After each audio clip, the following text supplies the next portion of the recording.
Halo YouTubers, bagaimana kabar kalian? Semoga baik ya. By the way, pada kesempatan ini saya akan membawakan alur cerita film berjudul Runpi. Film ini rilis pada tahun 2015. Tokoh utama dari film ini adalah aktris Jenny Weigel yang berperan sebagai Aditi atau Mon. Genre dari film ini adalah drama dan horor. Oke, sebelum menuju ke alur cerita filmnya, jangan lupa subscribe ya guys, agar kamu gak ketinggalan update video tentang review film di channel ini. So, saya ingin memperingatkan lagi bahwa video ini full spoiler content. Jadi, bagi para teman-teman yang kurang suka dengan spoiler atau bahkan mungkin tidak suka dengan spoiler, bisa untuk langsung cabut dari video ini atau skip. Terima kasih. Alkisah, hiduplah seorang gadis bernama Aditi atau biasa dipanggil Mon. Nah, Mon sendiri merupakan murid baru di sebuah sekolah biarawati. Tak heran bila ia sering dibully karena Mon memiliki kemampuan unik. Iya, kemampuan unik di mana ia dapat merasakan kehadiran makhluk astral dengan mencium aromanya. Aku tuh mencium aroma-aroma. Loh. Aduh, editor. Maaf ya guys. Oke deh, lanjut aja. Kemampuan itu Mon dapatkan saat ia berusia 4 tahun, dimana ia saat mengendarai mobil dengan kedua orang tuanya mengalami kecelakaan. Mon sering dikira gila oleh teman-temannya karena ia sering bicara pada Pi atau hantu senior. Pi sendiri selalu mengikuti Mon karena ia meminta bantuan Mon untuk menyelidiki kasus pembunuhan yang terjadi di sekolah Mon atau bangunan Panwadi 50 tahun yang lalu. Kemudian scene berganti pada An. Ia dihina oleh teman-temannya karena dekat dengan Salari atau guru kimianya yang baru. Namun Mon datang dan menghiburnya. Singkat cerita, mereka pun menjadi sahabat.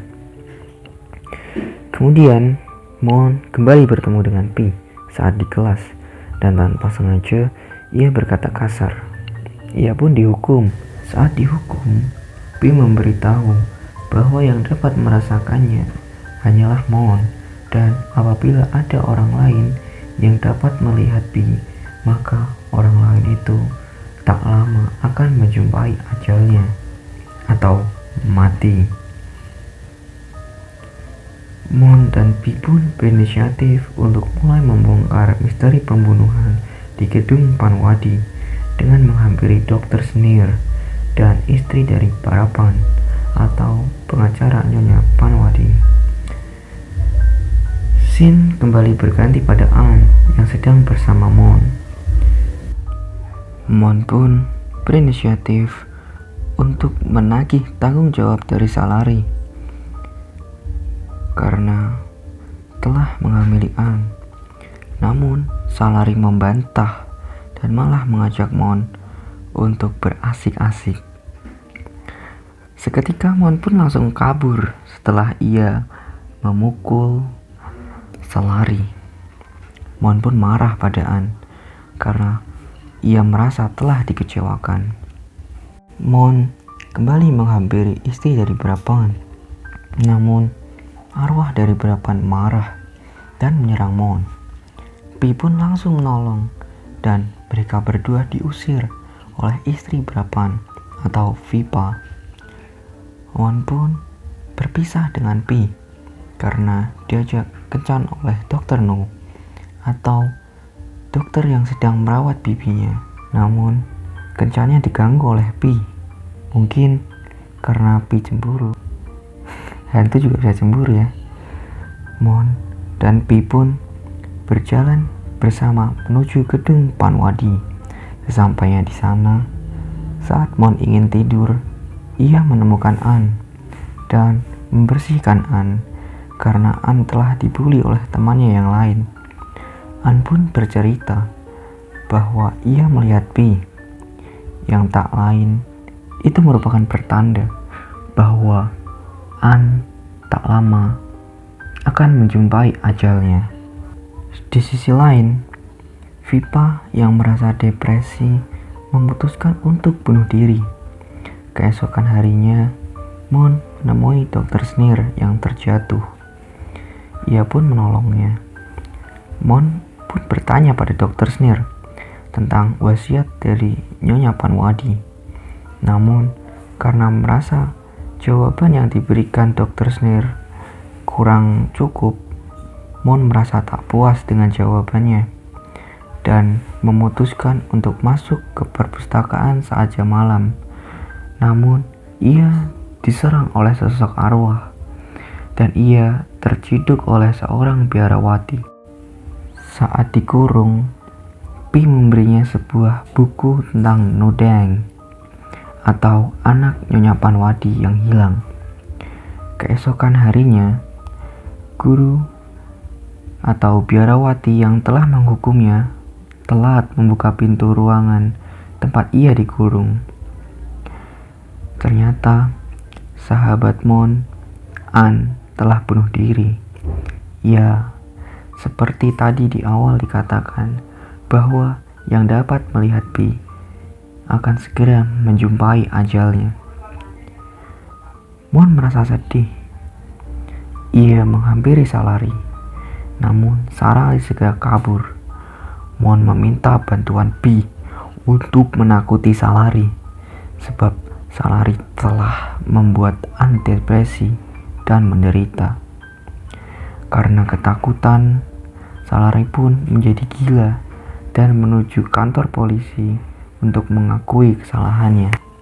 Saat Mon berada di kamar asrama, seorang yang membuli An meminta maaf padanya karena ia selalu dihantui oleh arwah An, baik siang maupun malam. Kemudian Mon pun bertemu dengan Pi, dan Pi menjelaskan tentang sekretaris Panwadi yang menghilang, yaitu Waranat, dan menuduh Brapan sebagai pembunuh Waranat. Namun Mon membantahnya karena ia mencium aroma Vipa yang sudah bunuh diri karena depresi. Dan ternyata yang menyerang Mon pada saat ia berada di perpustakaan tak lain dan tak bukan adalah Vipa. Brapan menghalangi mereka karena ia tak ingin istrinya ketahuan akibat membunuh Waranat. Namun, saat Pi sedang menerka-nerka siapa pembunuh Nyonya Panwadi, Mon malah membongkar kematian Pi, dan Pi pun mengingat bagaimana ia dibunuh. Pi menghilang. Mon berusaha mencarinya. Tanpa disangka, ia diikuti sesosok misterius. Mon masuk ke sebuah gereja dan menemui Biarahana. Dan ternyata Biarahana adalah Nodeng. Seketika Nodeng pun bercerita pada Mon bahwa Nyonya Panwadi memiliki kepribadian ganda. Di depan orang-orang, Nyonya Panwadi selalu memberi perhatian yang teramat sangat baik pada Nodeng. Namun saat tak ada orang, Nyonya Panwadi kerap menghukumnya tanpa alasan. Saat Nodeng dihukum, di dalam lemarinya ia hanya membaca buku hadiah ulang tahunnya yang berkisahkan tentang seorang penyihir. Ia berimajinasi dan mengira Nyonya Panwadi merupakan seorang penyihir. Sampai suatu ketika saat Nodeng akan dihukum, ia kabur ke kolam renang. Nyonya Panwadi pun mengejarnya, namun Nyonya Panwadi terpeleset dan kepalanya terbentur sehingga mengeluarkan banyak darah. Saat Nyonya Panwadi bangkit, Nodeng kembali berimajinasi dan mendorongnya ke kolam renang. Karena Nyonya Panwadi tak bisa berenang. Nudeng pun berusaha untuk menolongnya, namun naas. Sekop yang ia gunakan untuk menolongnya kurang panjang, sehingga Nyonya Panwadi pun meninggal di kolam renang. Nudeng berterima kasih pada Mon karena ia sudah tidak terbebani oleh kenangan buruknya di masa lalu. Saat Mon ingin pergi, tiba-tiba sesosok misterius datang dan membius Nudeng. Dan ternyata sosok misterius itu adalah Dr. Snare. Dr. Snare bercerita bahwa Nudeng adalah putrinya.